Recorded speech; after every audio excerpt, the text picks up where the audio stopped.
In Van Buren, Arkansas, State Police approached a vehicle driven by two women after it failed to comply with a traffic stop. 21.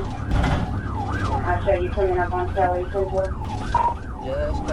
Instead of cooperating, the vehicle accelerated and fled through multiple urban roadways, repeatedly violating traffic laws and creating risks for surrounding motorists.